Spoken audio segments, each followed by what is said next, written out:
The Late Morning Program with Namarasa podcast. To have a sense of the history of like even the Indian kind of Hindu, you know, diaspora in America. Like we don't really we had such a long history. Yeah. I mean, in East Africa we do. Right. So that's I would love to learn about that sometime, you know. You know, because in East Africa, like when I went to school in Kenya, I had Indian friends whose grandfather were born in like Kenya. Right. You don't hear that Yeah, much. You know? yeah. Say you're growing up here in the 80s or something, right? Yeah. How many Indian friends do you know whose grandfather was born in the U.S.? Like, Right. Very few. Yeah. I have a student who's from his family's from Tanzania, Gujarati family from Tanzania. Same thing. It's like multiple, you know, I think but they all speak grandfather. Gujarati. They all speak Gujarati. Like here, if you have a third generation Gujarati, they're not going to speak Gujarati. No, it's like pains lost, me. right? That pains me so much. Yeah. How much Gujarati do you speak? Did I speak? As a kid, a lot. Now, nothing. Now it's gone. It And what about your dissolves very kids? quickly. Zero. Yeah, its expectation is very small. I mean, I wanna unless you make change a that. concerted effort. You have to like You I know, wanna make an Madhav effort. started speaking Gujarati now at college. after going to high school. Because they're all filled with Because Gujaratis. Parsipan is all Gujarati. That's awesome. That's cool. I mean, So in middle school, he did dropped everything. Yeah. When he was growing up at home, he's all Gujarati. Middle school, no Gujarati. Then high school, all of a sudden he's speaking Gujarati again. yeah. No, I mean, my story was quite similar in one sense. Like, You're born in the U.S., were you? I was born in the Yeah, U.S. right, And okay. yeah, same thing. Like, I mean, in high school, like even my name, right? Like, so my legal name is Vineet. Yeah. But I went by, I mean, it sounds almost like embarrassing now to admit this, but I went by Vinny for like years. Yeah. And even in high school, like everyone called me Vinny. Yeah. And like all my school friends, my teachers, but even like my parents, like everyone called me Vinny. Well, of course. Right. And then it was in college where I like made this decision. I was like, no, like I'm going to like use my actual Indian name, and I'm going to like it's the identity. Yeah, thing. yeah. Nice. And yeah, that's also when I made more of an effort to like, and my Hindi is still like garbage, but I made. But you at speak- least No, your an Hindi's good, effort. dude. Your Your Hindi's good. I've heard you speak No. it. Your Hindi's no. great. No, you're being kind, but You need to do some kathas in Hindi. yeah, That's what- where it's hardcore. yeah. I can't roll with that kind of Hindi. That's like We're recording, by the way. that's like should Hindi, you know. Okay, let's go start. Okay, well, thank you everyone for joining us, the Namarasa podcast. I'm so excited to have my co-host Venkata, but also our guest of honor here, Madanagopala Prabhu. Thank you, Prabhu, for joining us. Hare Krishna. Thank Hello, you. welcome. Thank you. So a little bit of Madanagopala Prabhu's background. He's director, one of the directors of ISKCON of New Jersey, the Tawaga Temple, the temple that I grew up at, that we all know, and has been involved in the New Parsippany project since the inception in 2008. He joined ISKCON in 1991 in Kenya and moved to the U.S. in 1993. He also serves as a voting member of the newly formed North American Regional Governing Body, RGB, previously known as the North American Council. I didn't know that they renamed it. Okay, let's talk about that. A director of ISKCON Communications of North America, an assistant director of the Global Fund Development Ministry. Is that an ISKCON? Okay. ISKCON ministry. Oh, I didn't know that. A faculty member of the GBC College of Leadership, zonal supervisor of number of ISKCON temples, including Philadelphia, Baltimore, Delaware, Harrisburg, and Albany. He has been leading Bhakti Vriksha Group since 2003, works full-time as an IT director in the financial industry, lives in Parsippany with his wife Manasi Ganga Devidasi, and they have a son, Madhav, who is now in his 4th year of college. Great. Thanks, Prabhu, for joining us. And just got confirmed to enter. Can we share the news? Yeah, sure. That's big news. Just got confirmed entering medical school. Medical school at Michigan State University. So like Wow. fulfilling every Desi parent's dream. Yes, absolutely. Your child's on their way to becoming a doctor. Amazing. Congratulations. Yeah, it's checks all the boxes, you know, Yeah. of a successful American dream for an Indian immigrant. Right. But yeah, I like to have you, Prabhu, on the podcast because I know like we went through your resume and things, but someone who's taken like a lot of responsibility in ISKCON, I think it's important to get that side of the story, so to say, or even just their perspective, because I get a lot of perspectives that are not that at all. But to get that perspective is also really valuable, I think. And whether it's, just your experiences in ISKCON is like also very valuable. And also sometimes we I hear people saying things about the GBC or this and that, but we don't actually talk to don't really talk to them. Oh, that's really interesting. Because I mean, not to pick on you, Nam, but like a lot of your guests tend to be like, they're like, well, you know, I'm not really a part of the GBC. I'm not like a part of the institution. Yes, right? yes. And now with Madanagopala, we have like someone who's like every point on that resume is right there. Like, I mean, I don't want to be snarky about it, but it's like, it's almost like every point I'm hearing is like, you know, like you're are you being fast tracked to GBC hood? Is this what's I mean, he already is. I mean, you Basically. are, right? Kind of. If you're but- faculty at the GBC college. yeah. You're like teaching people how to be GBCs? Is that what they do at the GBC college? That's a good question.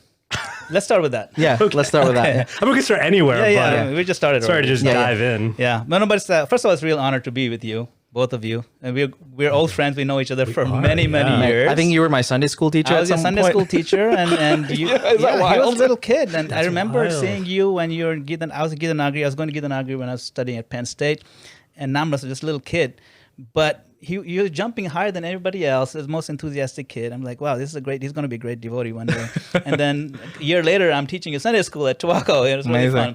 fun. But yeah, so we spent a lot of time, and so this journey of becoming part of an organizational structure, especially of an institution.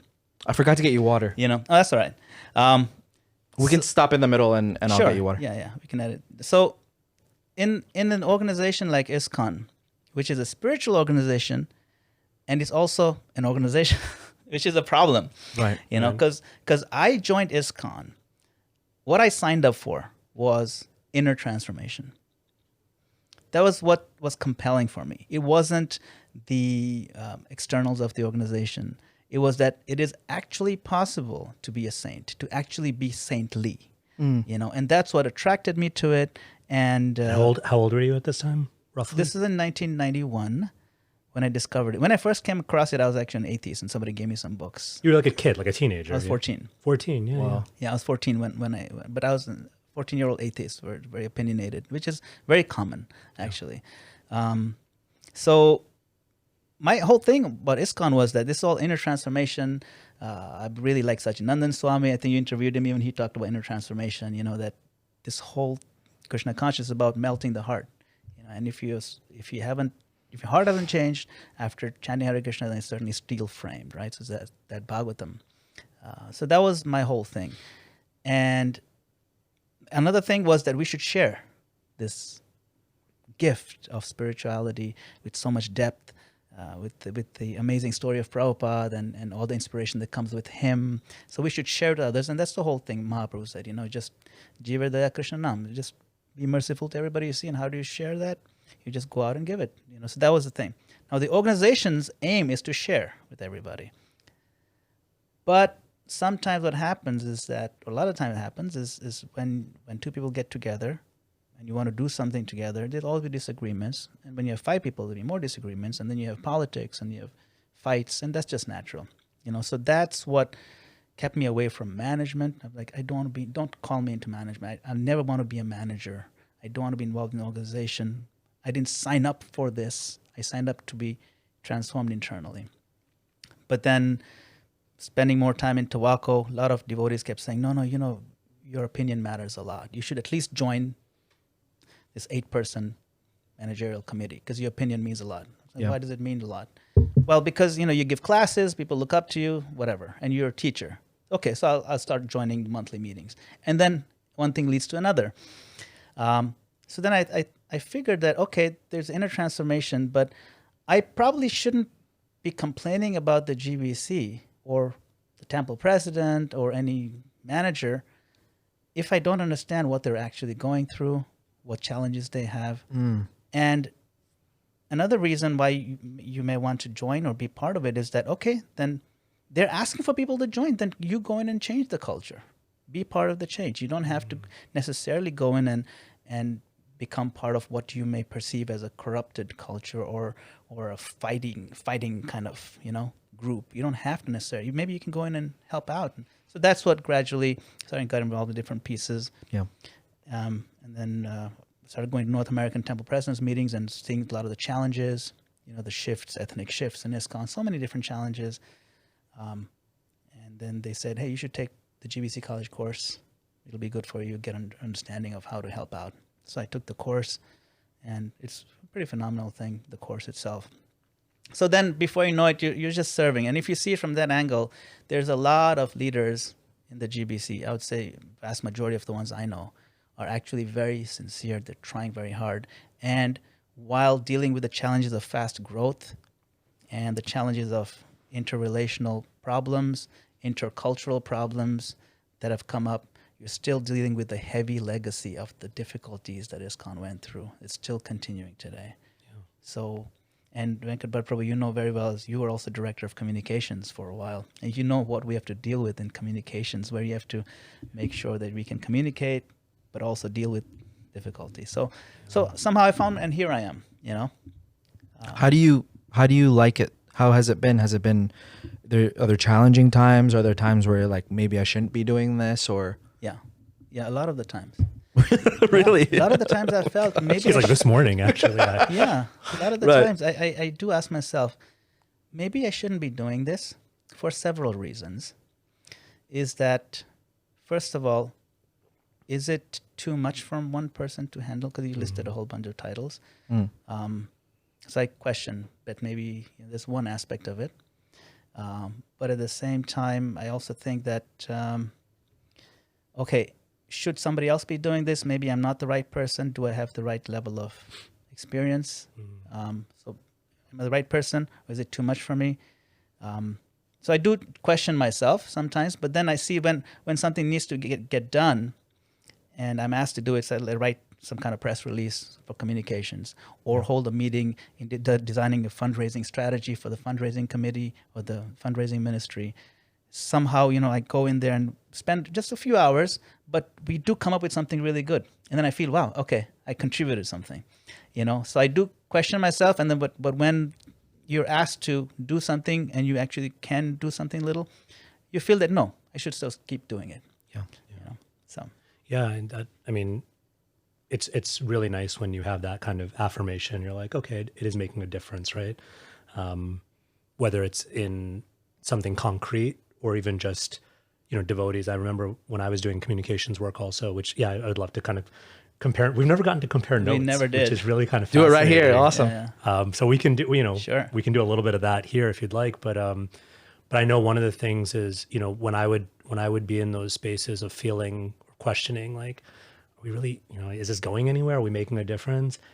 I feel like almost invariably Krishna would send something, even if it was just like one devotee emailing and saying, hey, I really appreciated this. And it's like, if one person, one devotee, if, it's, so I think that's really, that resonates with me. I think that's really powerful. I'm wondering though about one of the things I'm wondering what you think about is this dynamic that you kind of hinted at, which is, right, what did you sign up for? You signed up for the saintliness, you signed up for the inner transformation. And I don't know, I think it's something you and I, Nam, have talked about, where it's like, it's this kind of peculiar thing where individually, a lot of these leaders, like if you think about who makes up the GBC, I don't know, I don't have the roster in front of me, right? But several senior devotees that I know, or I know of, who are GBC members or Emeritus members, individually, it's like, wow, they're like my heroes. They're Yeah. But somehow when they come together as a group, it's like something shifts, and we're like, oh, the GBC, right? We don't think about them as this collection of amazing. It's like this is like a terrible analogy, but it's almost like, remember those like superhero supergroup type of things, right? We don't think of them as like a super group. They're not like super friends. They're not like the Justice League. They're like Planet. What is it? Captain Planet. Captain Planet, right? Yeah. It's like individually. And, not everyone, right? Everyone has their own relationships, but individually, many of them we feel like a resonance with, we're inspired by, but then somehow as a body, I don't know. Point. It's a good point. Yeah. So how do you negotiate that tension? No, I was actually thinking about this very thing this morning when I was listening to one lecture by Sachinanda Maharaj on the inner transformation. I wrote something that said, there's management and then there's interpersonal transformation, right? So these two may seem completely unrelated. But just like deity worship or kirtan or japa, organizational management is also a purifying devotional service. It is no different from offering arati with your heart. and going in and trying to resolve a conflict between two Vaishnavas who are taking up so much responsibility in their own fields. What to speak of? So a lot of it is conflict resolution, because if I'm serving in one region where the cultural dynamics is so different, we apply one emphasis of Prabhupada's teachings. And then another region where the cultural dynamics, you become almost two different organizations because the culture is so different. But we have to work together. We have to come to some conclusion on certain proposals. And then there's a conflict. So then as a group, we have to work on these conflicts so that we are united and stay together. And just last October, I spoke on at the North American Temple President, the North American Leaders Meeting. My goal was to give a presentation on the positive growth in North America. And when I started putting it together, I realized we've accomplished so much in North America. So many new temples, so many books are going out. So this narrative that North America ISKCON is weak or dying, it's completely false when you talk to all these leaders. And so when you show how much growth has happened and you realize that, the fact that we've gone through so much struggle in ISKCON over the decades and we're still one organization, that in itself is worth celebrating. You have no idea how rare that is. We should have splintered into 14 different groups by now who don't talk to each other. And that's because somehow or other Prabhupada's mercy is flowing and this idea that please stay together and work together. And there's enough devotees to keep that thread, and Krishna is that thread holding the pearls. And so I really feel Krishna's presence when we try to strengthen that thread despite the differences between the pearls and recognize that everybody's a pearl, And so I think that universal vision we have to keep sharing with each other. Like, for example, West and East, in India and West, right? The GBC, the leaders, they've been, have some conflict for a few years. But this year I heard when they met, there was so much like peace. There was so much cohesion. Everybody's appreciating it. It was almost like day and night. This year's meetings that took place in GBC in India is like a whole different thing. Everybody's in a good mood.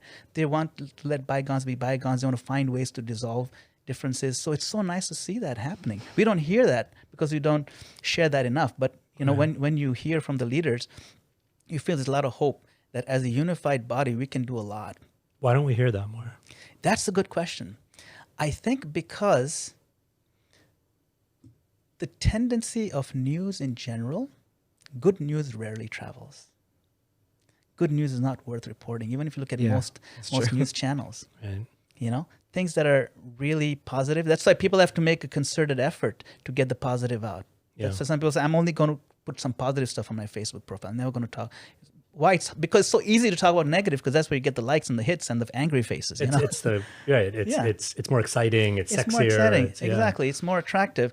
But when we have to learn to celebrate the positives and the unity in a way that is equally exciting. Yeah. So I think we're not doing that good of a job, but I am trying. That's why in this North American leaders meeting, I try to show how much growth there is rather than. Let's talk about areas of improvement. We always talk about areas of improvement, where we could do better here. That's fine. It's needed.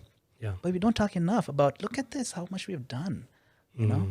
It's as individual temples and centers, you guys have accomplished so much. Temple opening in Naperville, Parsippany, the biggest North American temple, biggest temple of ISKCON in North America is Parsippany right here. Is that a fact? It is a fact. It's the biggest built. Did you know that? No, I didn't know that, but it's because it's the biggest single building temple.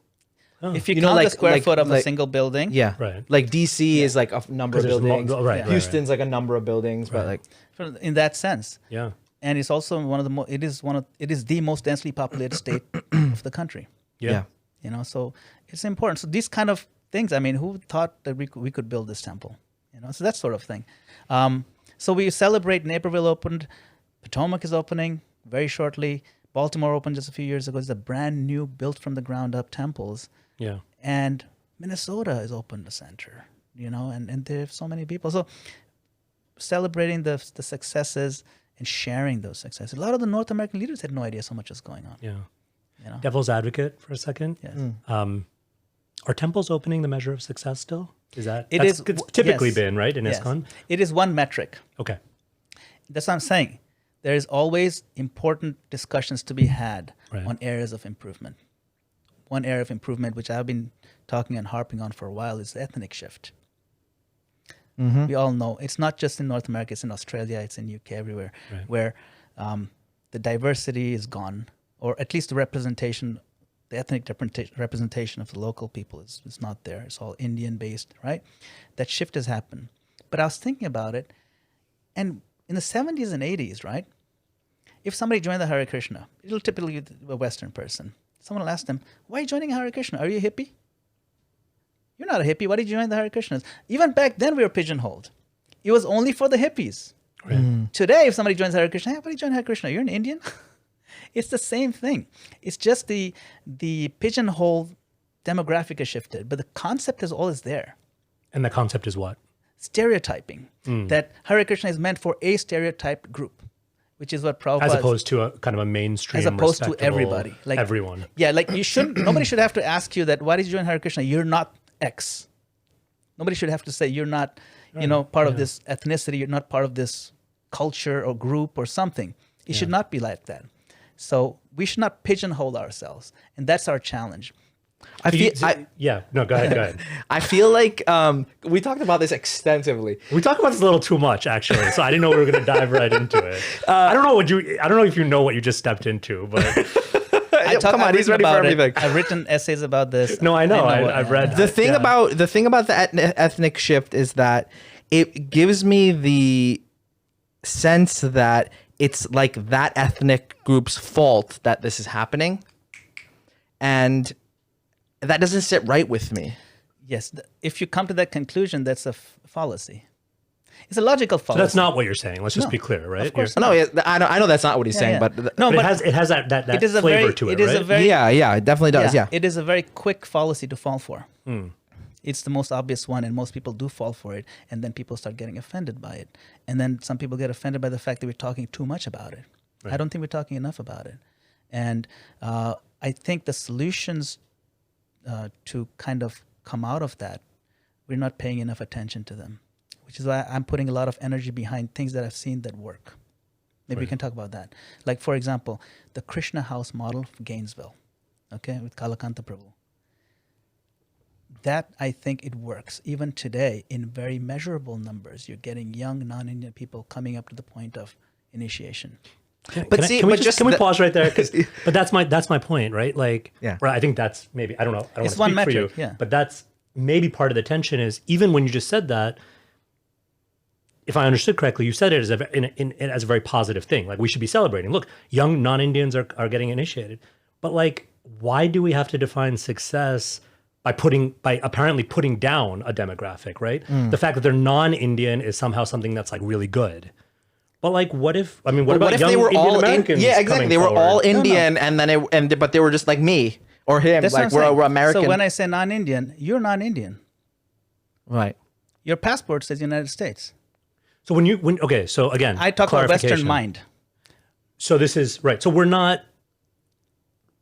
not stuck on brown skin equals Indian, white skin equals Western. I have to fix something because something's wrong with this. Sure. Oh, yeah. Yeah, go ahead. Just continue. Yeah. Sorry. So. No. Let's wait, because I don't want to lose something. I mean, are you getting? This is creating this. Sorry, go ahead. No. I'm just saying this is really good, by the way. No, I love this conversation. I hope, because I think we've probably been aware of. At least I've been aware of. Like, I've read things you've written and stuff. But we've never really like engaged. I'm not much of a commenter on social media, if at all. So I think this is like our first opportunity to really kind of get into it. And I think we'll find probably that the three of us agree on a lot. And I think we'll probably find maybe that we don't agree on some things. I think it's about definitions of certain things. That, like, if I say non-Indian, I'm talking about the Western-minded person, not necessarily the Western skin. Like, if you're born and raised here, in my mind, you're not Indian, and legally you're not Indian. Right. So, I mean, when I fill out that form or whatever, and it says nationality, it's American. Exactly, but race, you'll say Asian or Pacific Islander. Right. So there's something with race and ethnicity. That's what I'm saying. It's a little more complicated than that. Let me give you that water. Yeah, that'll be great. It's a little more complicated than that. But Namarasa brought up a very important point, that people get tense. Some people get offended by the nature of this, that why you measure this as a success? Why even use it as a metric of success? Why don't you just count the number of people who became devotees? Why do you even, like if you read in the news, Indian man did a hit and run. Why do you have to say Indian man? Why can't you just say man? Right. So then why is this an important metric? Should we do away with it? But the fact is that our metric of success has been given to us by Srila Prabhupada. When he was preaching in Kenya, and the Brahmananda Swami and the others, they started preaching, the whole thing. They preached to Indians. Prabhupada said, "Don't preach to the Indians. We came here to preach to the local black community." Right. And then when they were in Delhi in Connaught Circle, they're preaching, right? And they found there's a whole community of hippies who living in Delhi. We should preach to them. Prabhupada said, "No, we're in India. Preach to Indian people. Right. Why do we go after hippies here?" So the principle was local. The principle, it has to be representative local. You focus on the local population. Yeah. He says that is our metric of success. Yeah. So then when I say non-Indian, why do we even say that? Yeah. Right? We say that because I wrote about this in the little essay called, Are We Becoming an Ethnic Church? There's a Catholic Korean church here in Parsippany. Right. If you go there, and I say I want to be a good Catholic person, I discovered Catholicism is the way for me, right? Yeah. I want to explore it. Yeah. And I go to the Catholic Church of Korea, a Korean Catholic church in Parsippany. The service is in Korean. Everybody there is ethnically Korean.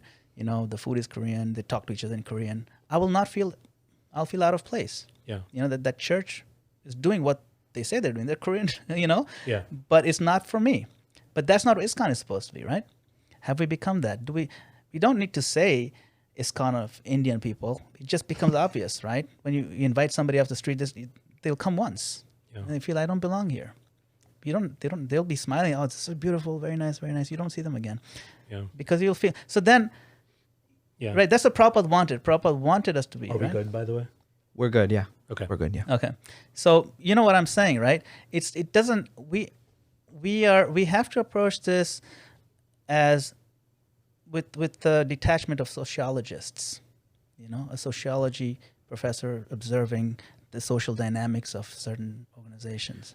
Right. So yeah. So that's an interesting point because, again, for the sake of argument, I can maybe flip that around and say, well, so then why don't we have the detachment of sociologists and just notice hey, times have shifted and there's this huge diaspora Indian community and why are we so attached to this particular metric or even this particular, even if it comes from Prabhupada, it came from Prabhupada in a specific time. And as detached sociologists, why not just say, hey, in the year 2023, right, we're sitting here in New Jersey. How many racially or ethnically identified Indian people are there in New Jersey? I don't know the number, but it's huge, right? So why not just say hey, as a detached sociologist, this is the way ISKCON's going. Let it go that way. Right. So when we talk about the demographic shifts, we can observe it as detached sociologists. But as someone who's invested in it, and that depends on how much, if you think when Prabhupada made that statement is just for that time, and we can kind of disregard that statement, then it's fine. But most of us don't believe that statement was only meant for 1975 in Nairobi. Well, I missed the statement. The statement when Prabhupada was preaching in Nairobi, Kenya, right? And Brahmananda Swami said, "Hey, it's so much easier to preach to the Indians. All these Gujus over Gujaratis, and they're really favorable." So Prabhupada said, "No, they'll come on their own. We need to focus on the local black population, Africans." Right. Same thing. So much so, he was so much into this. He was kind of exasperated by it. Now, in Mombasa is the second city in Kenya, something happened. The African devotees and the Indian body devotees were living in the same temple. Okay, I wrote about it in that same. So what happened was they're fighting and they couldn't stand each other. Unfortunately, we're not this body, but, we're young devotees or, immature, so fine. Prabhupada actually wrote in a letter, he said, let's have two temples then. Right, so that's the different temple model. That's the... Yeah, no, the point to understand here Yeah. is that it's important enough to put energy behind making sure the local ethnic groups have a place to become Krishna conscious. It's very important to Prabhupada. It's important enough to have a separate temple. Do whatever it takes. Make sure that we don't disregard the local people.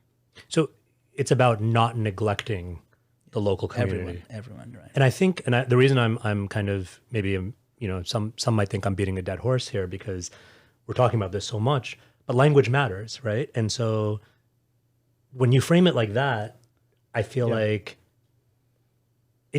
like even sort of almost like viscerally, it feels so much easier for me to accept, digest, or even like agree with you. And as opposed to when it's framed in the negative of like, we've got this big problem of Hinduization.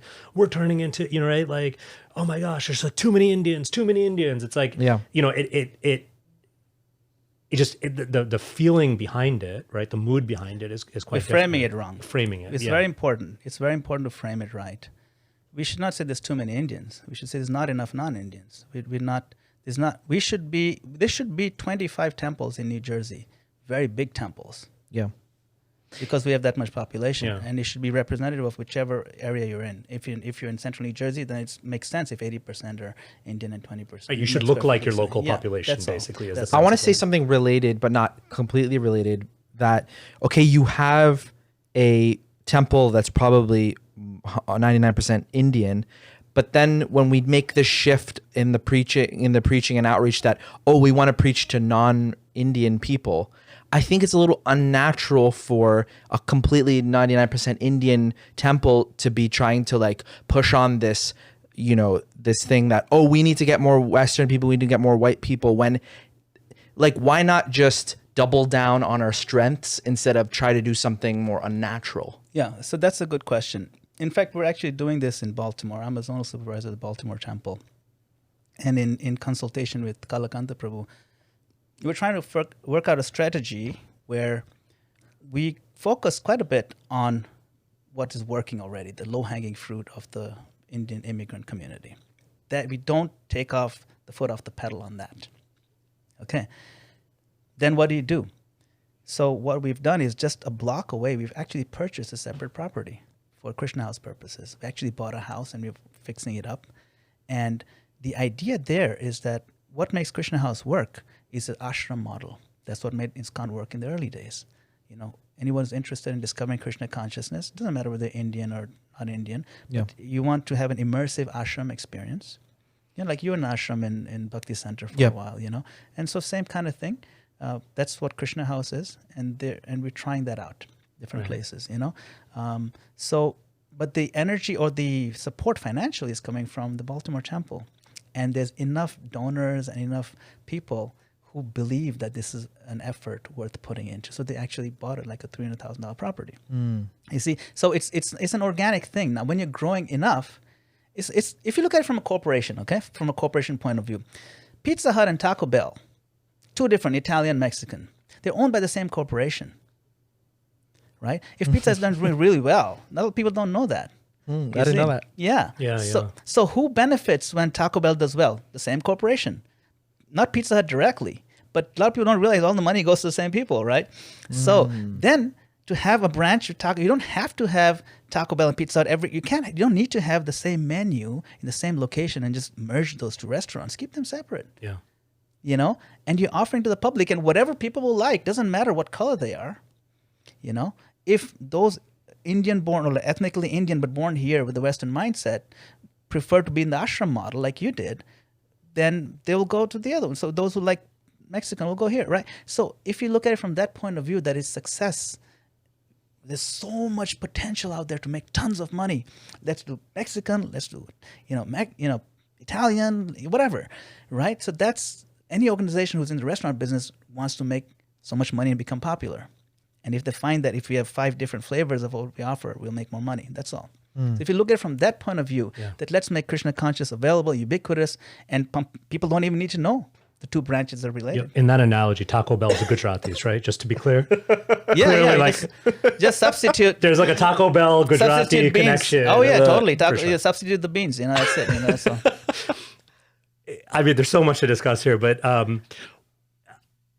that's a lot of. You've given a lot of food for thought, and I appreciate that. I also appreciate the sort of the spirit of what I'm hearing, which is like kind of both and rather than either or, and why not more? I definitely appreciate that. One thing that I've kind of raised in the past in similar conversations, particularly with, and I know what you're talking about is a different model from what I understand than like, let's say Krishna West, right? But what's come up in the past is, isn't I mean, you used the word diversity earlier, and I know that's become like kind of overplayed. It's become a little cliched, that word. But I mean, isn't that really what we're aiming for in terms of like, isn't the real beauty of a global organization, institution, that vibrant mix? And so I can appreciate the idea of, the Baltimore Temple, and then X number of blocks away is this ashram, and then, a town over is this other center. And, but if each of those are like what I would call monochromatic, in the sense of if I go and there's just like a building full of white people, and then a building over here full of brown people, and then a building over here full of black people, that also kind of strikes me as maybe not quite hitting the mark, right? And speaking of kind of what would maybe turn off someone who's really looking for a deep spiritual experience, I wonder if that itself is a bit of a turnoff, or seems a little bit weird to the average person who's learning more about your organization. It may. But I think it may not end up playing out that way. Like if you look at the Krishna House in Gainesville, even though it's aimed at the Western preaching model, there's enough diversity in there. I mean, the president of that is Indian-bodied, Shruti Sagar, right? But he works so well. He's an actual immigrant. He's he's not. So he's born like here. Indian from India. Yeah, he's not born. He has the accent, everything. So but people see that, okay, and there's enough Indian-bodied folks in Krishna House so you see the diversity, you see the rainbow there. Now, say in the Baltimore project, right? As it grows, I easily envision that when it's time for Janmashtami, that's when most new people come, or once a year people come. Yeah. They will see, because all the Krishna House folks will be there on Janmashtami, because that's where it's happening. And so visibly also you'll see it happening. Sunday feast, maybe they'll be coming there. So there's a thing. The Ashramites will come there. Same thing in Toronto. Toronto is Krishna House. I mean, this is just one. Krishna House is just one model. There's a loft preaching program that has been successfully done. I think Australia, the Devavrita Swami is doing, and it's really successful. So that's just one. We're trying different ideas to do something that's actually very difficult to do. Yeah, it's not easy to do. And let's just take a second to appreciate. And I want to take a second to appreciate.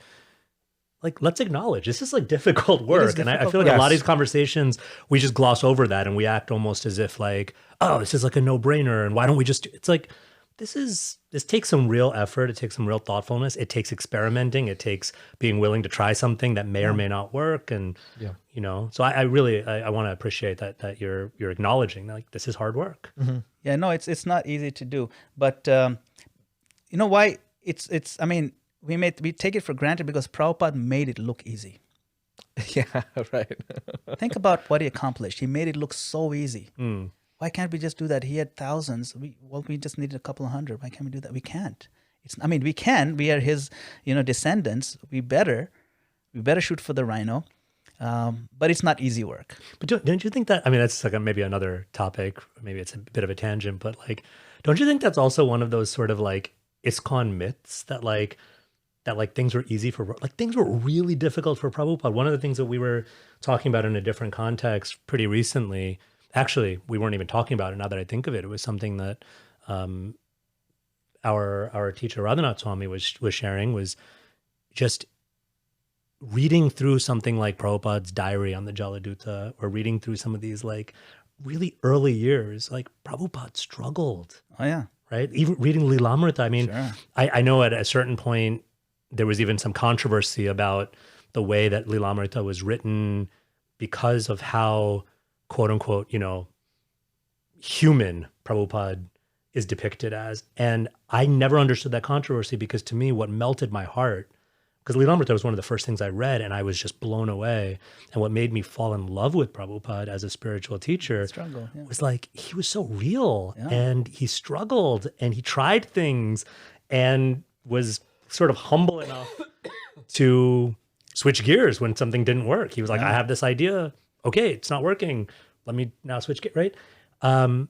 So it's funny when you talk about, Prabhupada made it look easy. In a certain way, I think we do see it that way. And then also Prabhupada, like, that was not easy, right? No, if you look, yes, he went through tons of struggle.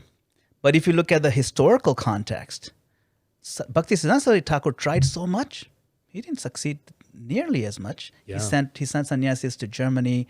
He sent sannyasis to England. And in Germany, the sannyasis, all they managed to do was they got some pictures taken with Himmler and Goebbels, and then they came back. I mean, we can't even use those pictures anymore, right? That's what I'm saying. What are you going to do with those pictures now? So what I'm saying is that to consider that. So he made it look easy because historically nobody has done it, and he had thousands. So he did make it look easy. And even now we compare like 2023, we're not able to make thousands of devotees jump up and down. New people just take it up. So he did accomplish. His accomplishment made it look, wow, if he could do it, anybody can do it. We know we're not Prabhupada. But it's our duty to follow in his footsteps. And he did insist on certain things. So I think for us is to find out what did he insist on, and can we put our energy to do that. Now, personally, I'll give you my example. Right? What attracted me to Krishna consciousness was seeing non-Indian people taking it up. Really? Of course. Wow. I was in Kenya, because when I was very little, I had no concept that non-Indian people could be Hindus. Now, in India, I'd seen, people with like skin, vitiligo and the half white. So when I was in Kenya, I was maybe 4 years old. I saw these white people jumping up, and I felt sorry for them. I thought they were Indian people with a skin problem. Wow. I thought, this temple has a lot of people with skin problems. I like, it makes sense that they turn to God because of this silly, bad thing that they're going through. They're like cold or like lepers or something. Yeah. But then later on I realized these are like, like Britishers who were, moved to Kenya and preaching. Funny. So, and my own mother, like spiritual mother, Mother Vegavati, shout out to her. Yeah. She was one of the most influential people. When I was in college, I was already chanting 16 rounds and everything, but she had such a deep influence on me. She was preaching. It's not like she was very rich. She was Gitanagari, living in a small, humble house. And in spite of, difficulty of living Gitanagari and, in the 90s, not that easy, she would still make the trip out of state college and try to preach to college students there and give a cooking class and preach. And it moved me so much. She's so humble. And then I would try to discuss philosophy with her. She know the philosophy back and forth, of course, hardcore, right? Prabhupada disciple. She would explain philosophy in a very motherly way. And then she'd say, yes, this is important to know, but it's Krishna consciousness about the heart. And that's when I realized that, yes, you can know all this philosophy, but every verse should melt our heart a little bit. Beautiful. And that's the message I learned from her. And I was like, wow, and I felt this is my long lost mother. I adopted her, I remember actually. You met her, right? Yeah. And if I'm remembering correctly, the first time I met you was actually probably either, if not through her, but I remember her, I distinctly remember, because I just remember like the motherly love in her eyes and the pride that she had to say, like, this is my son. So much so that like for a second I was like, I didn't know if there was like a biological relationship. She was, she was that serious about really seeing you as her son. And I remember being very struck by that. It's a very real relationship. And this was, I'll tell you, this was 26 years ago. Wow. And I still talk to her on average once a week. Wow. Amazing. Like it runs deep because very spiritual. And she does care for me a lot, even now, especially now. And she has a grandson now who's also grown up, So what I'm saying is that these relationships, now I didn't adopt her because she's not Indian. I adopted her because I saw that this is such a dedicated servant of Srila Prabhupada that, she's giving me such valuable things that are moving my heart. And it's just somehow you just feel it. This is there's a connection from past lives for sure, and this is how Krishna arranges it. It's a very organic thing, and we need each other in this way, and so she trained me in many ways how to think correctly, how to think the right way, that compassion and heart, applying your heart everywhere.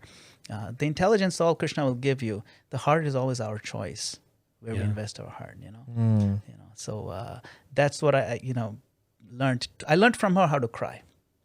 Crying is important. Bhaktisiddhanta Saraswati Thakur said, we have to soak the couch with our tears. That's a metric of our success in Krishna consciousness. So Gaur Govinda Swami Maharaj used to talk about school of crying. School of crying. That's right. Yeah. So she taught me that devotion service means crying.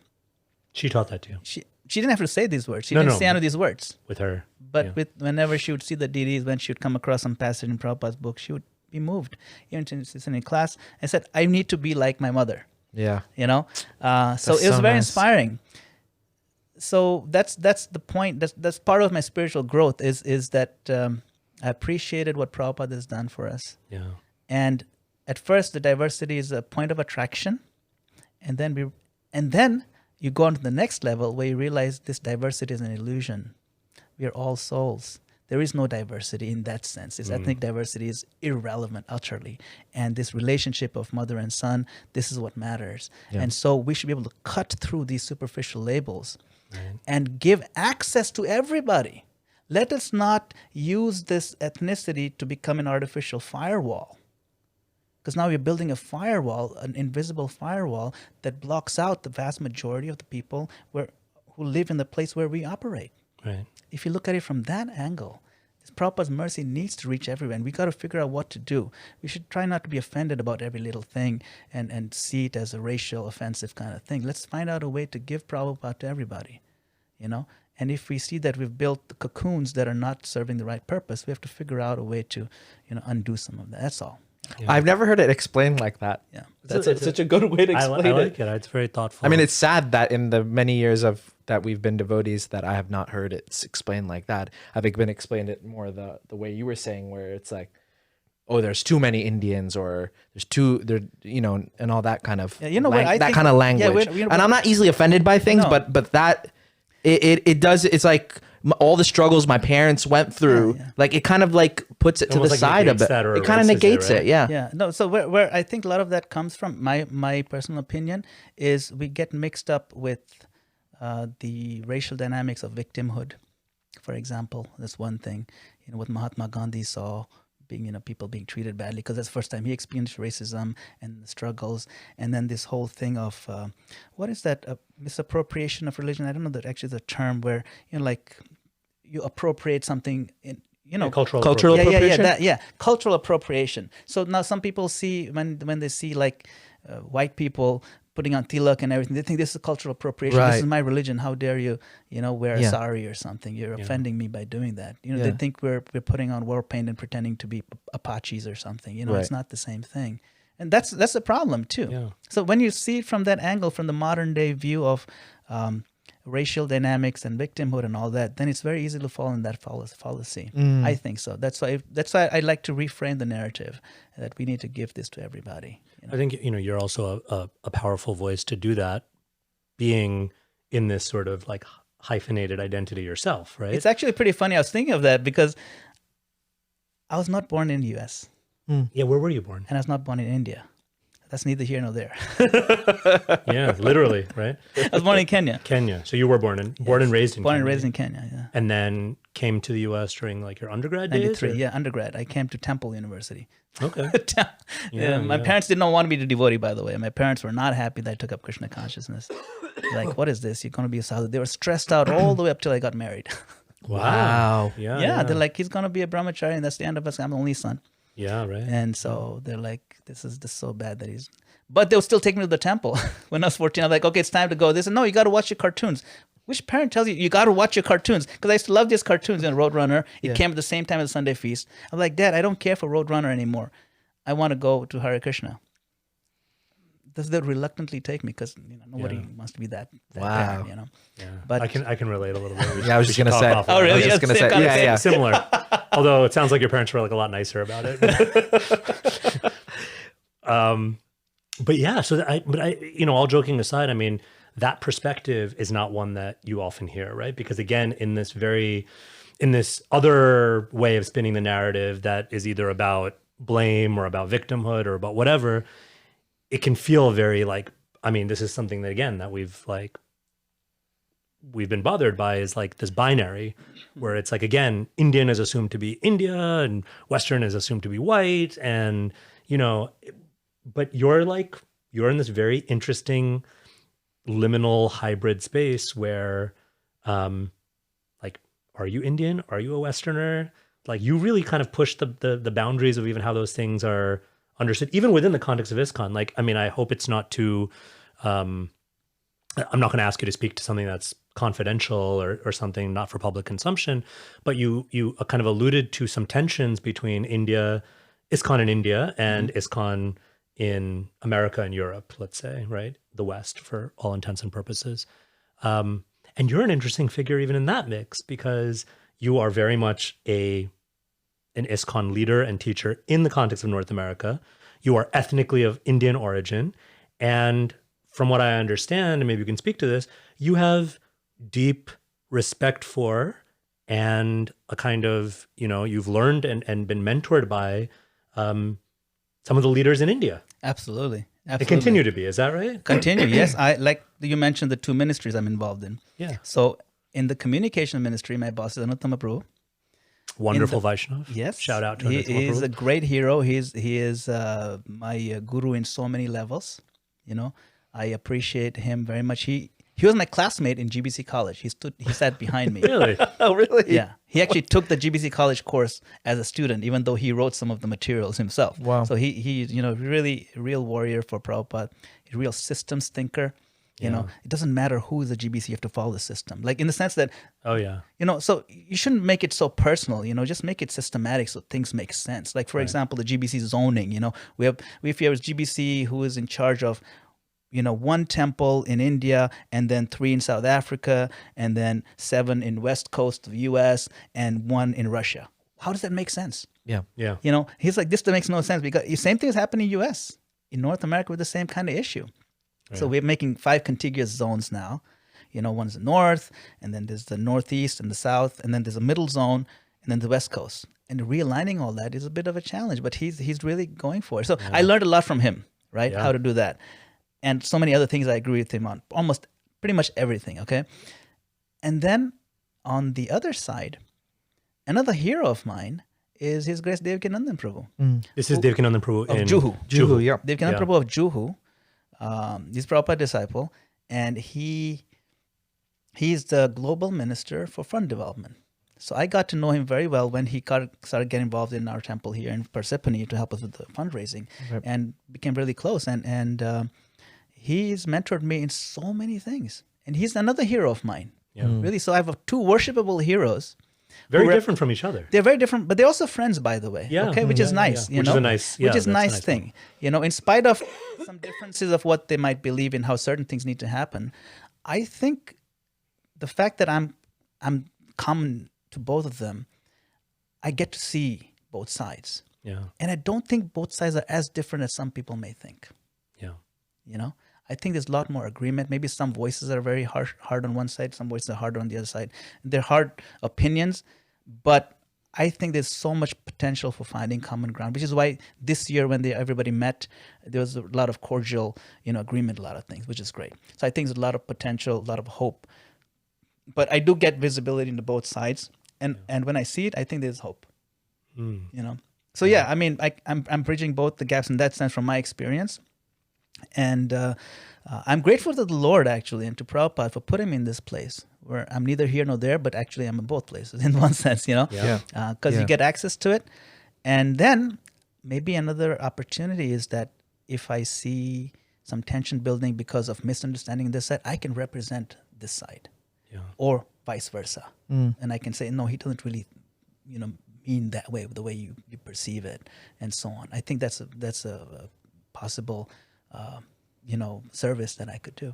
Did you always see that in-betweenness as a strength, or I think like when you were younger? I'm wondering, because I know for me, for instance, I kind of struggled with it for a number of years, where I kind of felt like, well, where do I fit in? I'm not like this enough. I'm not that enough, And then even in ISKCON coming up in the 90s, which is a similar sort of time period, I think you and I probably had similar experiences. Yeah.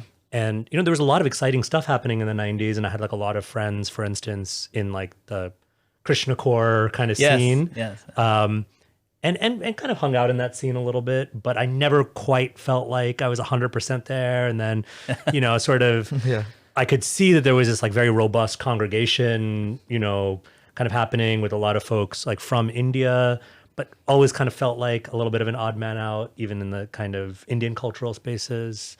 And it was only later that I came to appreciate the opportunity that in-betweenness provides. But I was wondering if you had similar sort of experiences. Yeah, I did have those experiences. I even saw because the 90s was when the ethnic shift took place in North America, if you recall. Like Philadelphia, there's with so many Western brahmacharis when I was there in 93, and then even here, Tobacco was like the bed of education. Navadvip was like, Yeah, that's right. So it was, and that's also the place where there's a lot of, so I saw the shift happening. So in ISKCON also, but in 90s, another thing happened was, at least I see in North America, they began to shift toward appreciation of diversity. It became very real. Like if I would introduce myself, I'm from Kenya. People, oh, cool. Like they're happy, but you don't look like you're from Kenya. Like, yeah, I just, I can't run 100 meters very fast or anything. But I'm not that kind of, so then it was always an interesting conversation, but I was always happy to introduce myself. I was never hesitant because my experience has always been positive. I've never felt that somebody is like, they don't want to talk to me anymore. It always was that they want to talk to me now more because first, I don't look like I'm Kenyan, Indian, obviously. But so like, it was always an interesting thing. I've never had a racist, not too many racist victim moments, a couple. Like, okay, when I was driving a car in Pennsylvania, when I went to State College, Penn State College, I had a nice car. My grandfather gave me a nice car for my 21st birthday, and I was driving it, and then I would park it in my apartment, and somebody came and scratched up all over it, KKK, and go home, bad words, and N-word and stuff like that. So that was like, very painful. This is not like the Deep South. We're talking about Pennsylvania. Pennsylvania. I mean, it's like, yeah, but in the middle of Pennsylvania is deep south of the Northeast. Yeah, right. And there's like, But at that time, I'm grateful Mother Vegavati was there with me. Like she said, don't worry, this is just, but she felt my pain. But that was like the only racist kind of experience I had. And that dissolved in like 2 days. It's all right. People just ignorant, or jealous or whatever. But other than that, I've never felt unhappy or stressed that I am a person with an unusual label. Looking Indian, from Kenya. I mean, just an Indian, really Indian immigrant. My parents are from India. They're born in India. My wife is born in India.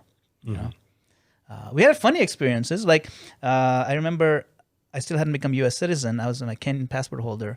My son Madhu was just a baby. He was just like 8 months old, and we went to Canada to visit Mansi's, my wife's family in Canada. So then, when we're coming back, we gave our 3 passports to the border guy. Looks at the 3 of them. How do you 3 know each other? Kenyan, American, and Indian, right? Yeah. That's funny. So that was kind of funny. He started laughing, and he thought it looks a little odd, Yeah. But other than that, it has. I think it was. If anything, it's a springboard for more conversation. Yeah. Regarding the GBC, I consider myself like a real well-wisher of ISKCON, a member of ISKCON and all that thing, but I'd like to see how the GBC can be more impactful in people's lives, because I hear devotees saying that there's it has no impact on my life. If like you're a congregation member living outside or grahasta, whatever goes on with in the meetings and this and that, it sheds like this light, or it makes this kind of caricature of the GBC as something that they're just kind of like wasting time. Yeah. And I'd like to change, because like talking to like Kavi Chandraswamy, I had him on the podcast. He's like a GBC member, like one of the longest standing members. Like, it's so nice to hear personal anecdotes and experiences of GBC members, but then kind of to your point, like when it all comes together, like when it ties up, it's like in the abstract, it's like easy to just be like, oh, GBC, like who cares? Yes. Like what does that have to do with me? Yeah. So like, how do you think, or is there any thought or planning of how the GBC's kind of portrayal of themselves can be better or more impactful in a devotee's life, like in the day-to-day kind of thing? Or isn't that even needed? I don't even know. Yeah, that's a very good question. A couple of years ago, myself and Anuttama Prabhu and other devotees, we sat down together and tried to figure out what is the deal with the impression of the GBC that people have. The impression. Why is it so bad? Of course, there's many reasons. We've had history of very difficult and very, even abusive things that, back then the GBC leaders did. So it is already bad taste in everybody's mouth who've been around for a while. Right. That's already serves as a poor legacy to begin Right. with. Second is, what impact does my GBC have on me today? I don't even see my GBC. if you were to ask the average congregation member at, say, our temple, what is a GBC? Never heard of it. They don't even know the concept, you know. Yeah. And you don't see our GBC comes once every 3 years or whatever, you know. So what do you know? What, I was asked a question fairly recently, I guess, like a couple of years ago, but a devotee from a different part of the world, let's say, just asked me very casually, like, "Who's your GBC?" And even just the framing of that, like, as in, like, me as the person wasn't You're not like, a temple, you're a person. right. It wasn't like, oh, such and such temple. Who's the GBC for that temple? Right, it was like, right. who's your Your GBC? GBC, yeah. Because I think there is a paradigm, and maybe in other places, like, I don't know, but maybe in Europe and elsewhere, it's like it was in America, maybe in the 70s and 80s, where it's like, no, you have a personal have a GBC, GBC that's like, you know, watching over your shoulder or whatever. Right. And this person was just asking it, and it was almost like the question just took me by surprise, because it's like, I don't even know how to begin to answer that. Yeah, like, do I base it on where I live? Do I base it on where I worship? Do I, you know, like, what does that very even difficult. mean, right? Yeah, it's there's a lot of legacy issues that we have to deal with. Yeah. For example, the zonal acharya system, right? Right. We're still dealing with some of that and the shadow of that. So that question reflects that. You know, because back then, if you wanted to take initiation from a guru, you had to physically move to that location. You have to, if you want inspired by the guru whose area is California, you have to move there. Yeah. Otherwise, you can only take initiation. You know the whole. So similar, I think the GBC, same kind of thing. But I think the GBC college, for example, that's helping a lot. So now, if anybody has a desire to serve in that capacity, everybody has to go through the GBC college. It's not that, okay, you know GBC, this temple president is really good, make him a GBC. It doesn't work like that anymore. So now there's a baseline standard of very high level of education. Sannyasis, grahasthas, Yeah. men, women, anyone. It's open to everyone, obviously. And when I taught it at New Vrindavan earlier this year, the diversity is great. Like, quite a few ladies are there also, and it's wonderful. And a lot of Western, like about half of them were Westerner. It's really good. So that's one thing, the baseline of education. Then, before you go to GBC, become a GBC, there's a GDO. You've heard of GDO? It's called Global Duty Officer. So now, say you served as a zonal, so first become a zonal supervisor, and you handle a couple of temples. Now, as a zonal supervisor, works between the temple president and the GBC for that person. And this system, by the way, is not something newly invented. Prabhupada has actually said you should do it this way. Prabhupada said the GBCs can have as many assistants, so that as there's so many temples, you're not spread too thin. So that the GBC works closer with the zonal supervisors, who meet very regularly to get an update what's going on. And then if things need to be escalated, it just works much more efficiently. Yeah. So that then GBCs are free to do more of the just guidance and just make sure things are going nicely. I mean, if you look at Prabhupada's definition of what GBC should be doing, you should not get involved in, okay, this temple president, no good, kick him out. That's not how it works. The nitty gritty. It's not that. nitty gritty, nothing. They should just make sure things are going on. Prabhupada's exact words. Their job is to make sure things are going on nicely. That's his word. And Prabhupada's original, the constitution of the GBC, so to speak, was initially all grahasthas, right? Is that correct? Yes. By design. It was by design. Yeah, but the I mean, expectation. Tamal Krishna Maharaj ended up being the game changer, because Prabhupada really valued, of course, his contribution, and so that was kind of the exception to prove the rule. But initially, right, the vision was grahasthas. Yes. That was the vision. The expectation was, the understanding was, if you're grahastha, then you have understanding of how the world works, more or less. You have a better, mature understanding of social dynamics, especially when you have to deal with family and raising children and raising, so that's understanding. Which is an amazing point, right? Like, Prabhupada is brilliant. Really amazing point. And what he said for formulating this zonal supervisor thing is important. So now we have that as a structure. We're actually getting zonal supervisors now, and there are a lot of devotees who are doing the GDO, where you take a particular kind of service, like you can do GDO in communications or you can do GDO in education. Like Radhesham Prabhu, he's actually doing GDO, and he came here to Boston, and that's part of his GDO service. So then that's how you build up toward being. You can't just be a GBC now. So you have to do a few years of GDO service, something like that, right. And then so you prove your mettle, you prove that you have the basic understanding, you prove your leadership. And at the same time, there's also systems. Now there's a lot of very best practices we're trying to add into this. So it's a evolution. Okay, there's a whole thing of organizational development. the dean of GBC College, the head of it, is Rupanuga Prabhu, and he has a PhD in organizational development. So that's the kind of caliber, of leaders now who are really working out the vision, mission, the direction. So things are changing in that way, while we're still dealing with the legacy issues. So it's all these problems are going to be there, but thankfully, I think the direction we're moving in is more systematic. It's more thought through, and we've learned a lot. I mean, back when Prabhupada left, the most senior devotee had only been a devotee for 11 years, right? Think about it. So that's pretty it puts it into perspective for sure. So then naturally you expect some issues. Back to the impression thing, you were saying that you and Anuttama Prabhu you were addressing that or talking about it. About which impression? Like how the GBC makes the it, what the image and what is the impression, general impression devotees have of the GBC. Yeah. So that is, because of those legacy issues, it is a challenge for us, especially even in communication. We think in terms of communication also, right? How can we communicate better to the internal key audience? Our internal key audience is our devotees. How can we make sure that there's full transparency with what the GBC does, why they make decisions the way they do, why some of the decisions that seem utterly ridiculous came to that point. And so this year, there's a whole GBC executive committee that works on making sure there's more transparency. So now the GBC meetings and all, you can watch them on YouTube. I saw that. That's a big change. That's huge. That's huge. One of the big complaints I think is transparency. the lack of transparency, and now it's like the whole thing is as transparent as you want. It's so transparent as it's boring.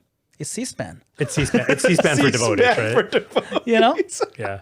I'm sure C-SPAN is like much more interesting now. Yeah, well, now GBC meetings. Yeah, right. Yes. So, but the thing Hopefully is, GBC meetings never get as interesting as C-SPAN now. Right. So sometimes people complain, oh, what are you guys doing in your temple? We don't know how you're spending the money and all that. Okay, well, we put it, from now on, we're going to put up PDFs of all our financial documents. We put them up on the website. Yeah. Nobody's going to look at it. They just want to complain for the sake of complaining that we're not putting.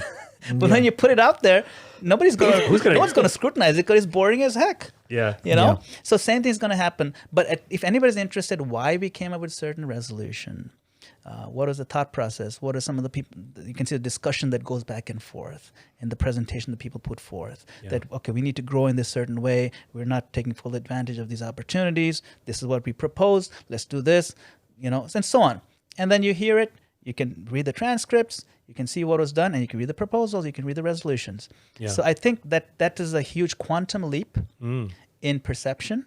And we're making strides in that direction, So I think maybe in a couple of years down the road, even if you disagree with the GBC, at least the complaints that it doesn't make sense to anybody, why the GBC would do something so foolish, I think most of those complaints should dissolve because you can see what transpired, And I see there's a lot of maturity now, among the devotees.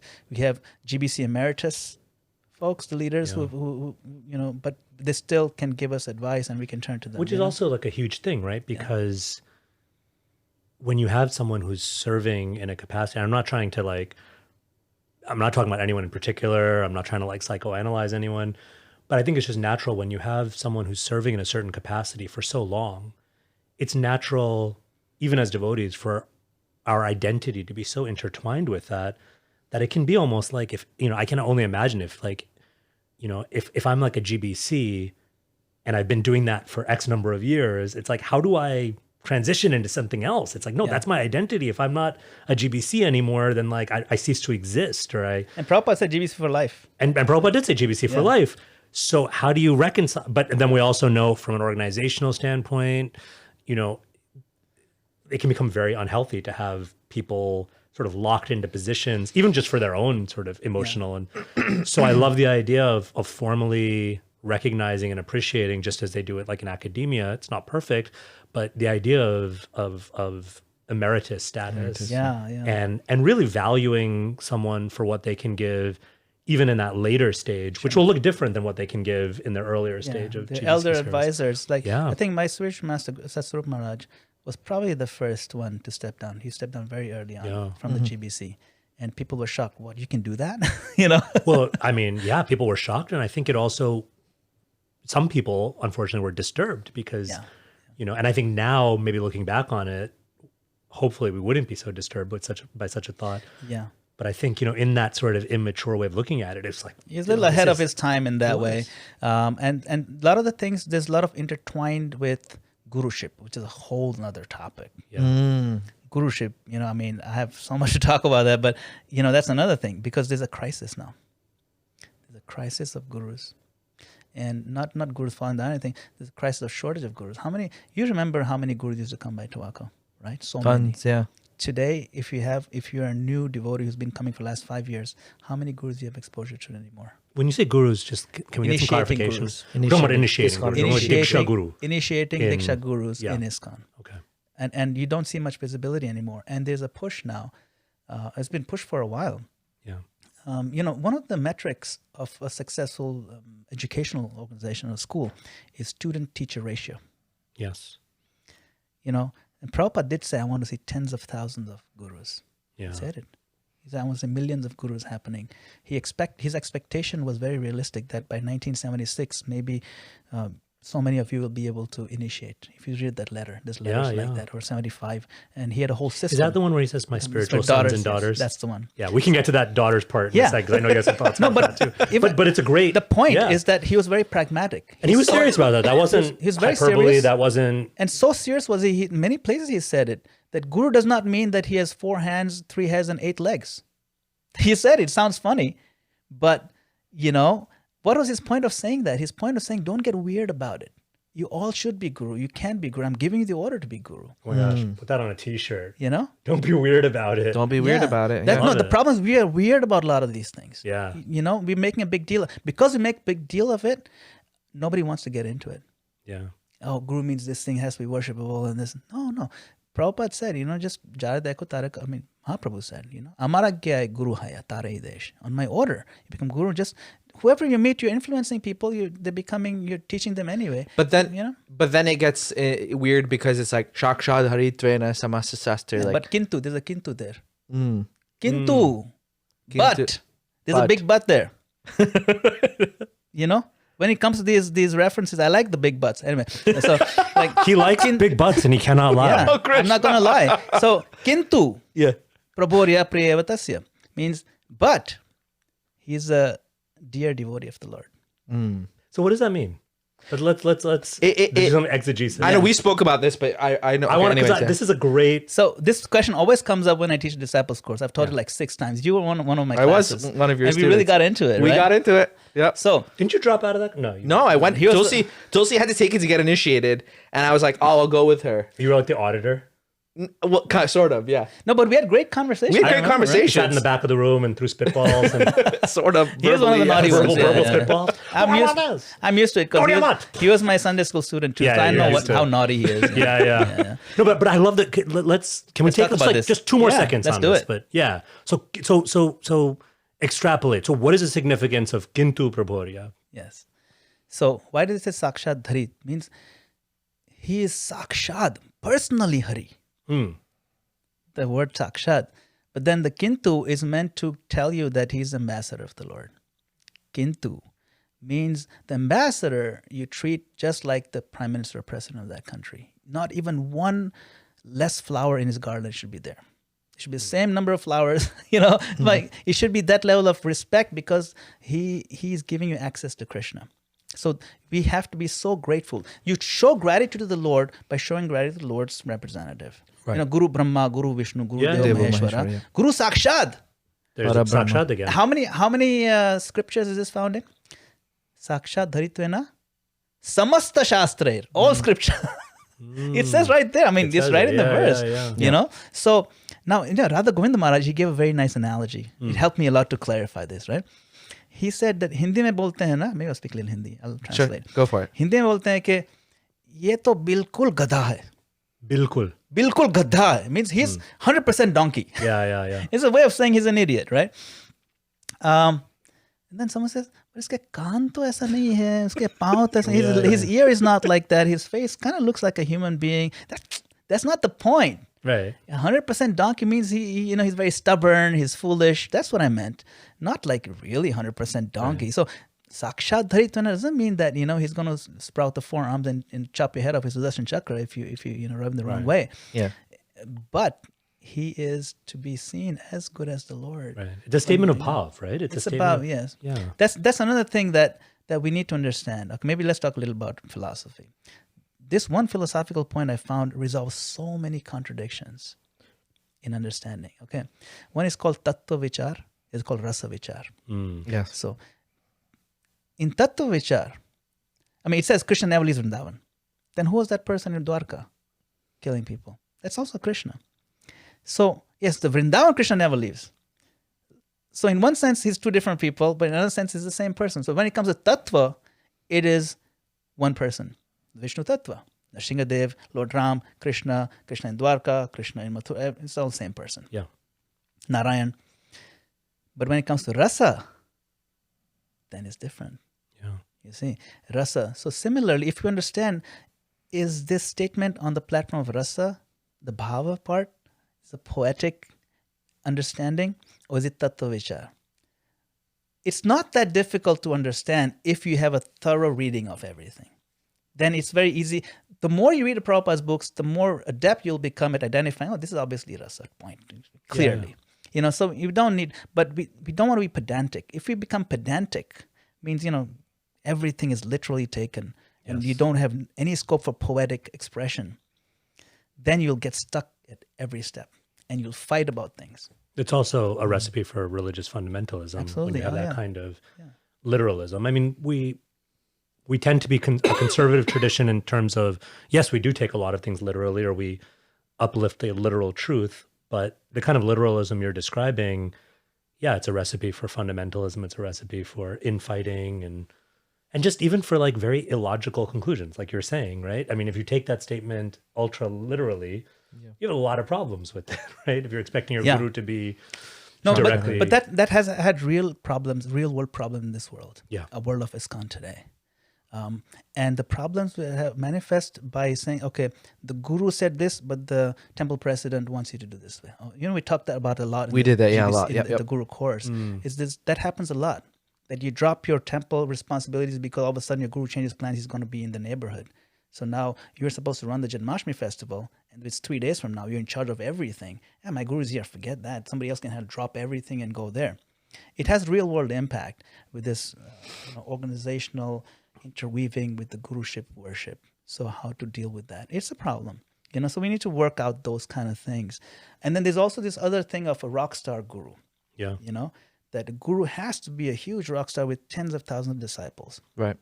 Whereas this educational institution model is that better to have a village guru. It's better to have 10,000 gurus with 10 disciples each than to have 10 gurus with 10,000 disciples each.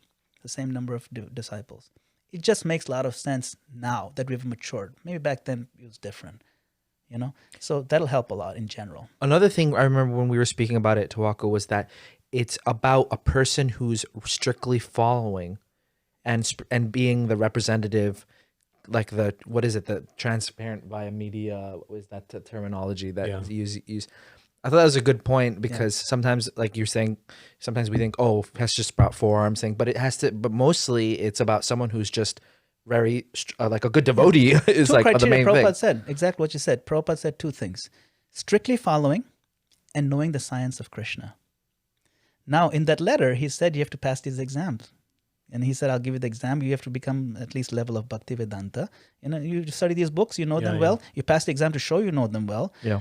And you're still following properly, strict round, strict 16 and 4, right?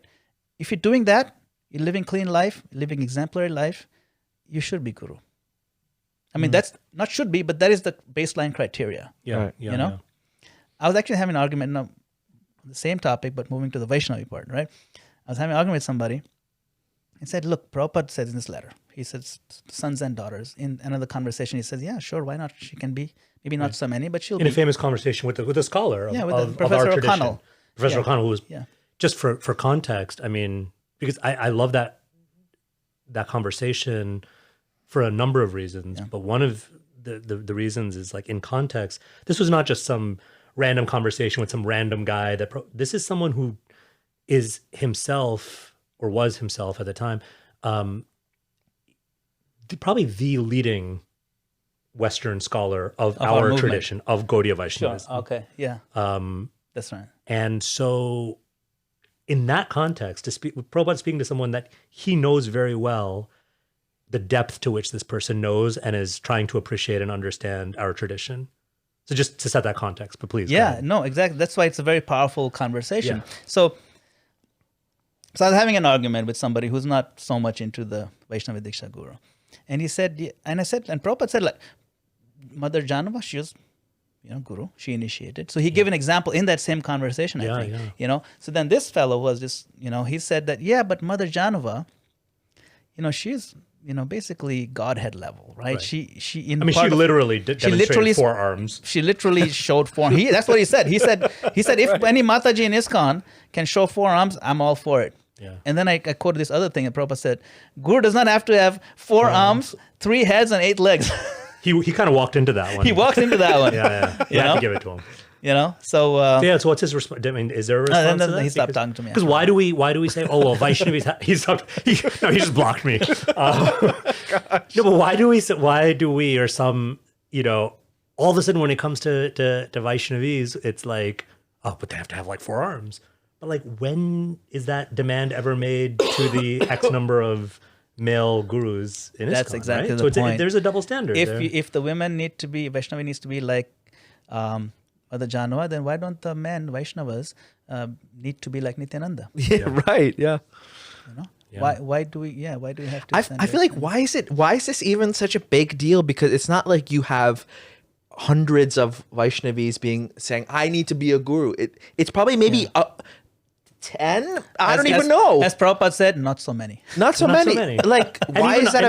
That's what it means. Even that small handful, right? At least anecdotally, I don't know personally, but from what I do know, anecdotally, they are, I think the best way of putting it would be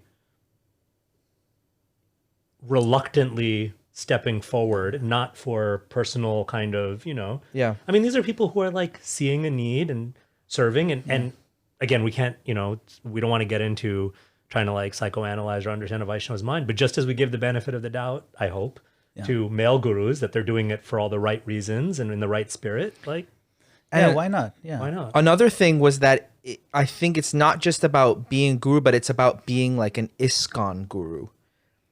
Like that's important to I feel that's important to these older ladies who are Prabhupada disciples, that they don't want to kind of go rogue. They don't want to have to go rogue. They want to have to go rogue. They want to be like they want to be properly go through the system. Their respect for the system, but even if and it's the institution, right? Yeah, within and the institution. the institution. Yeah. But even if it's 50-50, so what? I mean, why is that a problem? What 50-50? If it's half the gurus are ladies. Yeah, right. What is the big problem? I mean, seriously, I don't get it. Right? It might be like an Indian, like in the eyes of other Vaishnavas in India. I'm not sure. That's an interesting thing. No, I'm not saying that's what I think. I'm just saying that it's a good observation. No, it's a good observation. It is coming from that area, for sure. Right. But I don't think it's necessarily that. I don't think I haven't done the research myself. I don't think the rest of the Gaudiya world, non-ISKCON Gaudiya world, has as much of a problem with it as no. So you don't have a problem. Jadurani Mataji is giving initiation. Yeah, she is exactly. And I haven't seen that. Like, I mean, I don't know behind the scenes. Well, it doesn't seem like that's raising so many problems. No, it's not. Not at all. Sangha. Not among their sangha. No. And then even broadening it out further to non-Gaudiyas, if you want to look at sort of the wider Sanatana Dharma, Hindu Veda. Oh, sure. It's big. It's not a big deal. There's so many female gurus. There have traditionally been. So whenever I hear this argument proffered by some that, oh, well, this is like so antithetical to Vedic culture and what will this like Hindu community think of us? It's like, really? Like, there've been like, respected gurumas from like... I was actually very surprised. So it's a very weird As part argument. of my communication seva, I also go to this Hindu Mandir Executive Conference every year, and I speak there. And it's all the Hindu leaders come to this. It's a different Hindu... And they're all pro-women leadership. They said women should be pujaris. They're all of them almost. Like I didn't meet anybody who's not. And I'm surprised at why are we in ISKCON being different? It seems like sometimes we create like a kind of a straw man version of what we think the Vedic whatever will be. And it's like not even reflective of, like you're saying, in your experience with these other Hindu leaders. Yeah, like, it's not at all. It's also these other Gaudiya groups. I think they understand better for some reason that in the Shastra it says nothing about gender. It says those who know Tattva of Krishna, they can be the guru. Even Bhaktivinoda Thakur wrote a book called Godruma Kalpatavi. Okay? I don't know if you've seen this. It's a really good book. In that one, he writes practical ways of how to spread Krishna consciousness using the analogy of Namahatta in the marketplace of the holy name, right? Yeah. And he says that Vaishnavis, as long as they're mature, can give the holy name to others. In the sense they can initiate. He writes that. But he gives that maturity in the sense that age kind of thing. He says that. So that is why in the GBC also put the aging that they have to be over 50 or something Right. like that. Yes. So that is not unprecedented. That's actually part of Bhaktivinoda Thakur's vision. So it's not they just pulled it out of the air. They put that in their policy and the proposal because it's from that. You see, so it's well thought out. And there's practical reasons for that. When ladies are very young, people may want to go for the wrong reasons. Right. Whatever. Maybe that's there's a number of reasons. That's there's fine. some dynamics. It's fine. But this whole thing that there should be no women. I'm just thinking of like this, like Bhaktivinoda Thakur writing, and then it's like, women, but they should be mature. And then there's like a little asterisk. And it's like a footnote. It's like, because young women be crazy. Like he just like writes something. He's just like, do I need to spell it out? No, but I mean, again, it may not be a popular view, but there's subtle stuff. And okay, so maturity. But it's not... He didn't put any numbers on there. He didn't put and he also is not. It seems so practical, right? It's not like saying like on principle, like women are like this. It's like, okay, practically, Vaishnavis can do also. Should be mature. For some people, the Mahavakya of the entire Bhagavatam is a purport which says Suniti did not initiate Dhruva. That's like the Mahavakya of the entire Bhagavatam for some people. They memorize that whole purport, and somehow that's everything hinges on that one thing. Right. Because if you want to see it that way, right, then that's all you'll find. You're going to sit to a Bhagavatam class on some other subject entirely, and then you're going to go, oh, and this reminds me of it's like. I remember a few years ago, Bhakti True Maharaj was at somewhere in DC, and I was with him, and we were having lunch. He's like, come sit with me, and we had lunch. And I was like, so Maharaj, what is the GBC talking about these days? He's like, they can't decide on the Vaishnavi Diksha Guru. I was just in a meeting for 3 days, and we couldn't all decide about it in Mayapur. So since you have your ear to the ground, what's the status of that? That was years ago. Yeah, I have my ear somewhat to the ground. I'm not hearing anything about it. Okay. Unfortunately. But my personal experience, maybe because I take this stance because first of all, it makes a lot of sense. But personally, I have been influenced and impacted by Vaishnavis. Like even when I first started going to Nairobi as a 14-year-old. Interesting. The first Vaishnavi there was a very senior Mataji. Her name is Mansi Ganga. They're not, But my wife is also Mansi Ganga. But this Mansi Ganga Mataji, very, she was just, single, solid preacher. And when she saw me, she was so happy to see me. And she said, are you hungry? I'll get you some presents. She would run and get me some presents. I'm like, this Mataji, she's treating me like, her own relative or something that she hasn't seen in a while. And she gave me so much love. I'm like, this comes very naturally, I think, more naturally to some of our Vaishnavis than the men. And it was so moving. I said, I want to be part of this movement. It was Mansi Ganga Mataji takes so much care for me. Yeah. Even today, she's preaching. She is 70 years plus. She's still preaching very strongly. She's opening small centers here, there. She's still in Africa? Still in Nairobi. And still in Kenya, different centers near Nairobi. And I don't know if you met Govinda Prem Prabhu from Nairobi. He came visit us in Tawako. He does a lot of preaching. He does like a Krishna house. They have 50 African students. Wow. In the temple. They go to college and they stay in the temple. He's training them. Yeah, wow. The Krishna house model, they call it Hare Krishna Training Center. They're not hiding anything. That's awesome. Hare Krishna Training Center. So what I'm saying is when you have a loving Vaishnavi leading so many things, a lot of things happen. Yeah. So shout out to Mansi Ganga Mataji. Right. Who do that. And she's also inspires my wife, who's also Mansi Ganga. Right. Your Mataji. Right. Not my Mataji. Some people ask me, your Mataji didn't come? I said, no, my Mataji lives in Florida, Elacha. Mother Vegwati lives. Can I tell you? Mataji hogi teri. Mataji. I was just about to say that. Mataji hogi teri. Funny story on that. At least I found it funny. Years ago in the Brooklyn temple, there was an Indian family coming to the temple, non-Indian devotee. One day, the husband of the couple came to the temple, and his wife wasn't there. And this devotee said, "Oh, your Mataji is not here today. Your Mataji is not here." And he looked at the Indian devotee looked at the non-Indian devotee and he said, "My Mataji?" He said, "Yeah, your Mataji didn't. No, my Mataji passed away." Prabhu, within a week, Radha Govinda Mandir was buzzing with this news. Oh my goodness. They were writing this woman's obituary because they just assumed he had. Yeah, his Mataji passed away. He said, "My Mataji passed away," and they just assumed it was life. So yeah, the problematics. Oh my goodness, that's so funny. But But we need the Matajis. We need the Matajis. We need the Matajis to take on leading roles because they're role models in so many ways. The affection that the mothers can give. I mean, that's why we're supposed to see them as mother. You know, Yeah. Every woman should be seen as mother. Not just, of course, there's a very practical reason that we don't fall into lust and all that, but it also evokes the motherly, caring nature in the Matajis when we genuinely have that vibe. Because everyone has fatherly nature, motherly nature, right? And more we can create a culture where that gets respected, appreciated. Unfortunately, it's been so bad that the term people itself. the term itself has been so bad Yeah. that it's become like an insult. Don't call me Mataji. Yeah. You know, and that's another thing. The whole Yeah, well, Mataji you know, Prabhu thing. I always used to find that really strange, right? It's like, well, but that's such a respectful term.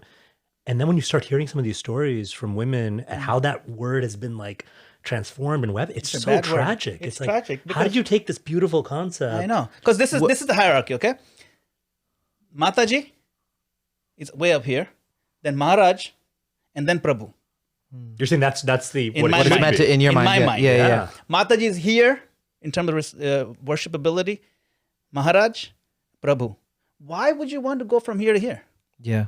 Because of the misuse of the word Mataji. Wait, what's the misuse? Because I haven't experienced that or heard that. Snarky. If you're snarky, oh, Mataji, and then Oh. to like be sarcastic and saying you're just a woman. Yeah. Oh, I see. But use the word Mataji as a derogatory term, and you can easily devolve a term into a derogatory term. It's like Harijan. I'll give you an example. Harijan, Mahatma Gandhi, when the lower castes were being disrespected, he coined the term, no, these are not lower castes, these are the people of Hari. You should respect them as Hari, people of Hari. So Daridra we call them- Narayan kind of Yeah, yeah. thing. So he said you should respect them as the children of the Lord. Yeah, yeah. That's why I call It's them like the name Harijan. Vishnu Jan, Yeah. Harijan. So these are all Harijans. Don't give them a caste title. Oh, I see. But now in Gujarat especially, you're treating me like I'm Harijan or something. Oh, it's become a It's a derogatory. respectful term, but because it's yeah. still associated with lower caste, Oh. I'm a Harijan check, I'm a baat kar rahe. Like, why are you talking to me like I'm a Harijan or something? Right. You see what I'm saying? So why are you talking to me like I'm a Mataji? Yeah. So the word itself Wow. changes meaning, right? Exactly. By usage, by snarkiness, by sarcasm. It's unfortunate. That's how language works. I mean, I was surprised in some temples to hear like these anecdotes from these female devotees talking about. In some temples, they would say, it sounds so strange to me, but they would even say like, okay, devotees over here, Mataji's over here, and it was almost Yeah, I like heard that too. Mataji's not even a real devotee. Not even a Right, devotee, yeah. right. So yeah. just bizarre stuff. But going back to this, this idea of just the kind of like the power that motherly affection has. Like if you stop and think about it and take a step back, I mean, our whole tradition, right? Yeah. Bhakti, it's all about, like you started out, you're just saying like what even attracted you is this idea of transformation of the heart, being in the heart space. All of these, originally, all of this imagery, all of the metaphors, all of the whole paradigm of our tradition is a very feminine paradigm. Yes. Even in contrast to these other margas, these other paths, right? Like That's right. that the imagery around gyan and yoga was always very harsh and masculine. That's right. And bhakti was always feminine, and bhakti was the mother, and she has the sons, and somehow it feels like we've lost that. You And know? Radha Rani. Radha I mean, Rani, ultimately Bhakti we're Siddhanta devotees of Radha Thakur Rani. says that, we worship Radha Rani. We worship Krishna because she happens to like Krishna, but otherwise she's the main person. Yeah, yeah. Somehow she likes this fellow, so we also worship him. But really, Radharani is the main one. Yeah. It's definitely centered around that for sure. So yeah, that's why we have to unfortunately work hard to bring it back to that center. Right. Respect the mothers, understand what it means to respect mother. How can you not? So it's like bringing us back to and closer to our actual roots. Yeah. To to uplift the mothers and to uplift that feminine energy. And Prabhupada did so much too. Yeah. You know, like he would even make, I don't recall which, there's a deity installation in India, and he asked one of his female disciples to do the work. Wasn't the men around? The ritual? Yeah, the ritual actually. actual installation. Yeah, installation. Prabhupada was there, he presided over it, but he made her do it. This is probably what, Yamuna Devi or something Yeah, like that. it was another name, I can't recall, but it was, one of his prominent, Right. But But there were men around. It wasn't like... there were men around, it was Yeah. India. Yeah. He was trying to make a point. He would have Yamuna Devi lead kirtans in India. He's trying to make a point, Yeah. So it's not that. He really, but it's only after Prabhupada left manifest, world that things really started going down. But I think we have a lot of hope. We have hope. Yeah. There's a lot of hope. I'd like to wrap it up. I mean, I think we really scratched just only the surface of the things we could talk about with Madanagopala Prabhu, but it was really fantastic. And maybe we can conclude it with how would you feel if someone wants to take that service up in ISKCON leadership or GBC or whatever it may be? How can they get more information about it, or how do you think they should go about it? Or like next steps for someone. Next steps, yeah. Yeah, if someone is interested in learning about, say, if they're already very much serving in ISKCON and they want to move forward, understand, or to learn best practices, then I would strongly urge them to look into the GBC College. It's actually gbccollege.com. We'll put it website. in the description. Yeah, you can look it up, and you can see what the courses are like. It outlines all the different modules that we teach. And you may want to talk maybe to some other devotees who have taken GBC College. I'm sure if you're involved in ISKCON Center, you will know some devotees who have taken the college course or something. You can always find out. Yeah. And you can reach out to us also. There's lots of other seva that you may also want to consider doing that you might think is up your alley. For example, if you're good at communications, you can look at our ISKCONcommunications.org website. Right. Our ISKCONcommunications.org website has a lot of new resources, by the way. So that's a great place to. This will open up your imagination to different ways to serve. So there's communications is a great way.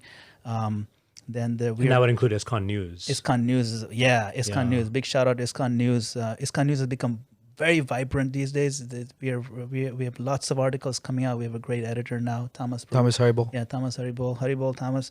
And then this like that. We have so many good things happening. You'll find your way, but you have to look a little bit. So look at ISKCON Communications. If you're interested in certain ministries, the Vaishnavi ministry, Govinda Priya Mataji runs that. Really nice if you're into serving the Vaishnavi specifically. And there's the youth ministry with Manoram Prabhu. Right. So the different ministries, you'll find something that works with you. But if you just want to learn overall, there's the GBC College course. Now we're doing it in North America as well. Just look it up, see what it's like, and you can also attend the North American leaders meetings. You can learn a lot there too. So there's lots of opportunities if you want to do it. Strongly urge devotees step forward. If you have some energy, some talent or something, I think you will find a lot of satisfaction in applying that in Prabhupada's service. There's no shortage of opportunities. Thank you, and I appreciate you coming on and being the example for everyone, that being the change that you want to see. I really appreciate that. Well, it's a real honor to be with my old friends again. Yes, definitely. It's a great and little reunion. I'm very happy that we were able to have like an open conversation. For sure, yeah. I love your podcast. Thank you. you. Do great service, and I hope that I can do some service of Srila Prabhupada and help out in whatever way I can. Thank you, Prabhu. Appreciate it. Thank you. Do you have any concluding or anything? I'm good. I would love to keep the conversations going. Definitely. So let's have you back soon. And, Oh yeah, for sure. And even when we're not doing the podcast, let's just Yeah, Yeah, let's yeah. talk have these and hang long out. overdue conversations. Yeah. Absolutely. Thank you Okay. very Hare much. Krishna, everyone. Right. Thanks. Haribol. Please like and subscribe and comment. Thank you. Haribol. Krishna Hare Krishna, Krishna Krishna Hare Hare.